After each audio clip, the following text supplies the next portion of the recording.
Hey guys, short update here. It's LSAT prep with Tone here, another day. So I took the LSAT on Sunday at about 11 o'clock. That was the only time I could get for me. And so did the LSAT, felt pretty good about it. I felt that I was distraction free. My family left the house and I was up in the guest room and earplugs in. There was just no distractions. That might actually be the very first time I've ever done an LSAT with no distractions because I just have kids, a dog, stuff happens.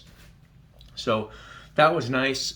So I felt focused. I felt that I did the best that I could do. There were just no excuses. The only thing that I felt could have went better is this.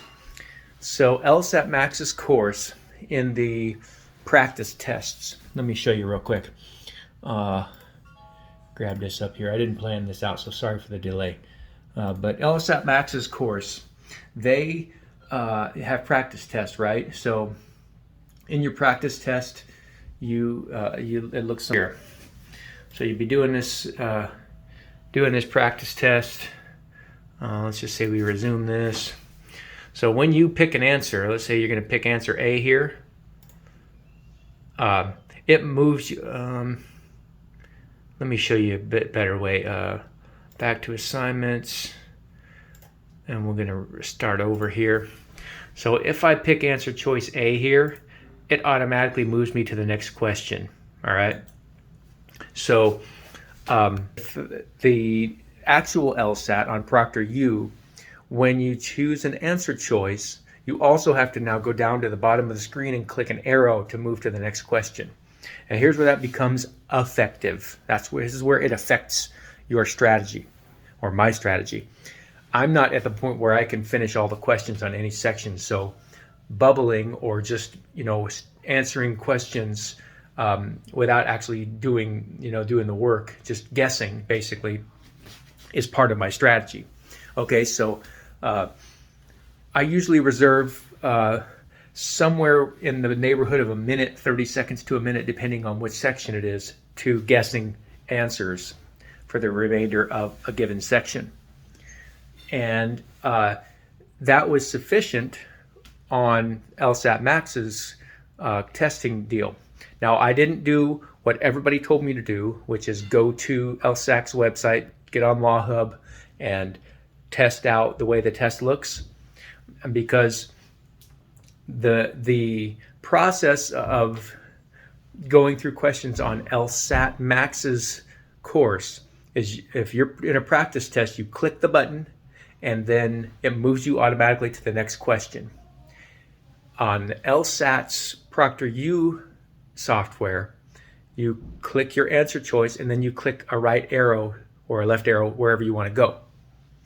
So that takes more time. All right, so plan more time for guessing is the summary of what I'm trying to say. And on my very first section, I didn't know this, and it was my worst section, which is logic games. And I didn't get a second one, so I know that's the one that counted. I didn't even look at the last game, and I didn't get to guess at it at all.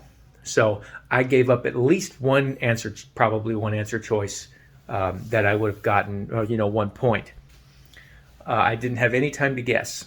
I looked at the clock and it was 40 seconds. I thought, I'm just going to finish this question. I almost finished the question, and by the time I was actually done answering the question, it just switched and it was off. So I didn't get a chance to go back and bubble. And I was a little better at it the next 3 times, and by the end of it, I was good at it. You got to reserve a lot more time on LSAT's, the ProctorU software versus LSAT Max. So that's the only thing that I don't think went well. I would be surprised if my score was higher or lower than my average. If I get back at 150, I wouldn't be surprised. If I get up to 149, I wouldn't be really surprised. I'd be a little disappointed, but or I guess I'd be a little surprised and disappointed somewhat. But I think that I'm in, right in the range. I don't think we're going to go way outside. I definitely have no confidence that I'm going to reach the goal score of 160, because I think I've got to get like 80 questions or something like. Oh, it's the flex, so it would have needed to have been I believe that's somewhere in the neighborhood of 60 correct answer choices, and I only got one logical reasoning section. I got two. What did I get? I had first was logic games, and then reading comp, and then the break. And then after reading comp, I had, I'm sorry, at the first section after the break, section 3 was, was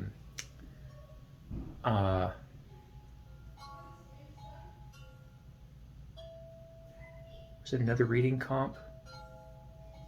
Well, anyway, I got another reading comp and another logical reasoning. So one of my logical reasonings didn't count, I think.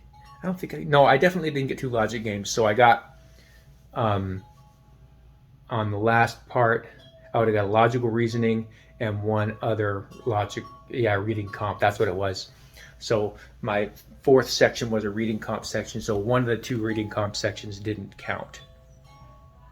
And reading comp, I'm hit and miss on. So anyway, that's a little update for today, and that's my post LSAT deal. I'm now going to be on a 1-week break as I go on vacation. I'm taking today. Vacation doesn't actually start till Wednesday, but today is my day to do law school personal statement kind of touch-ups, and tomorrow is a day to just get everything ready for the camping trip.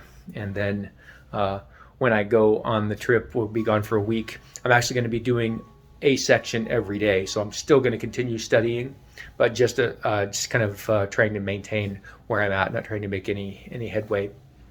Just maintain my current knowledge base. So anyway, hope this is helpful, and thanks to you guys for watching. Please like, subscribe, and I think there's one. Oh yeah, they say bell. I don't upload enough. So anyway, you guys have a great day. Thanks for watching.